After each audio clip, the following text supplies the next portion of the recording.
পাতিলেবু একটি vitamin C সমৃদ্ধ ফল। এটি আমাদের খাবারের স্বাদ বাড়ায়। লেবু গাছ আমাদের শরীর, ত্বক ও পরিবেশ ও স্বাস্থ্য রক্ষাতেও অসাধারণ ভূমিকা রাখে। নিয়মিত লেবু খাওয়া এবং এর গাছ রোপণ দুই উপকারী। কলমের মাধ্যমে আমরা লেবু গাছের নতুন চারা বাড়িতেই তৈরি করে নিতে পারি। কলম বিভিন্ন প্রকারের হয়, যেমন গুটি কলম, ডাল কলম, জোড় কলম।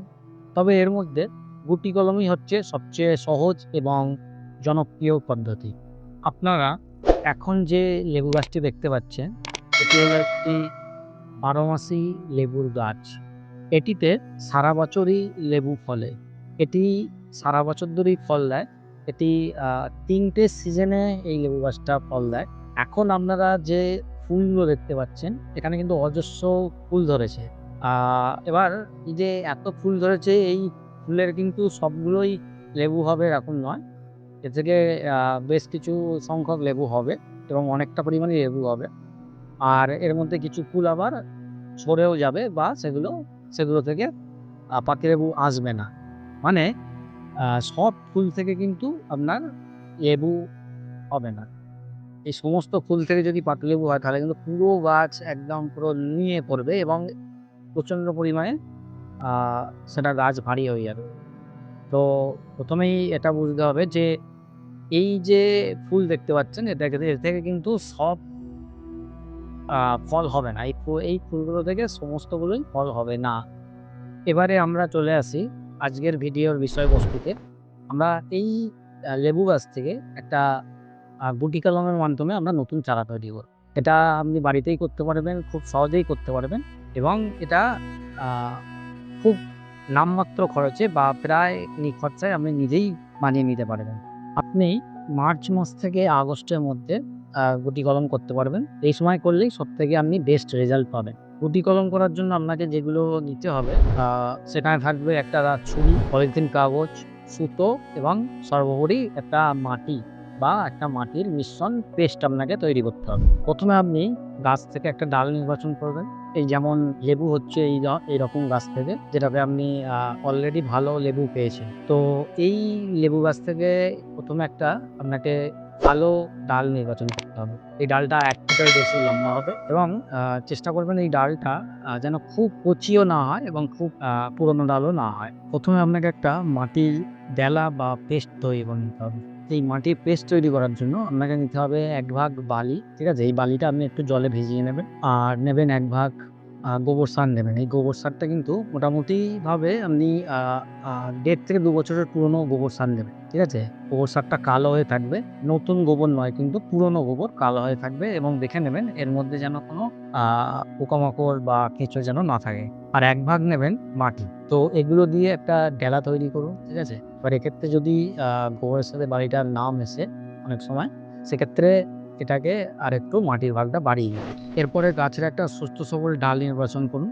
এই গাছের ডালটা নির্বাচন করা হয়ে গেলে এবার এই গাছের যে অংশটায় আপনি গুটি কলমটা লাগাবেন বা মাটির তালটা দেবেন, সেই জায়গাটা আপনাকে সিলেক্ট করে নিতে হবে। আমরা গাছের দুটো পর্বের মাঝখানের অংশটা আমরা নেব।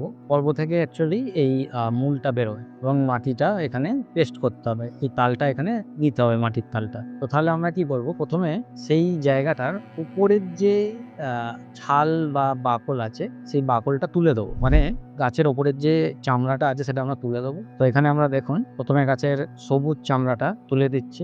এবার গাছের যে কাষ্ঠল অংশটা আছে তার উপরের কোনো সবুজ অংশ থাকবে না। মানে আমরা এটাকে আ সাদা ভাবটা রাখতে হবে কিন্তু। মানে উপরের সবুজ অংশটা আমরা সরিয়ে দেবো। চামড়াটা গাছের এই ত্বক বা ছাল যাই বলুন সেটা তোলার পরে যে সবুজ ভাব যেন না থাকে, সেই সবুজ ভাবটাকে আমরা পরিষ্কার করে দেবো। সেটা যেন সাদা হয়ে থাকে, ঠিক আছে? সেইভাবে আমরা এটাকে পরিষ্কার করে নেবো। এই সাদা অংশটা বেরিয়ে গেলে তারপরে কি করব? তারপরে আমরা এখানে একটু একটা পাউডার লাগিয়ে দিচ্ছি। এই পাউডারটা হচ্ছে অ্যাকচুয়ালি এটা রুটিং হরমোন। এর কাজ হচ্ছে যে রুট বা মূলগুলো বেরোবে সেটা তাড়াতাড়ি বেরোবে। তো এটা কি করবে? এটা আমরা নিয়েছি ফার্স্ট রুট, ঠিক আছে? আপনারা এগুলো দেখে যেকোনো একটা রুটিং হরমোন নিতে পারবেন এবং এটার কাজ হবে যে গাছের মূলগুলোকে তাড়াতাড়ি বার করে। এরপরে মাটির ডেলাটা এই সাদা অংশটায় লাগিয়ে দিন। সাদা অংশটার উপরে আপনারা এটাকে জড়িয়ে দিন।